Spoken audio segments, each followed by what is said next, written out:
Ha. Langit rimba. Dia. Ha. Oh, anjing bunyi dah. Ui, takutnya aku. Dia gayak tu. Terjunam dia ke bawah tu. Nampak dia lawa. Oh, bestnya.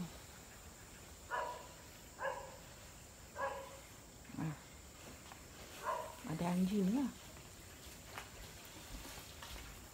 Kat mana bilik Bilik sini satu, bawah satu. Macam ni yang ada dapur mana sini? Dapur depan tu. Oh, lain pula. Dia berasingkan. Kalau hujan macam mana? Redah je. Kalau hujan jalan redah je. Redah je.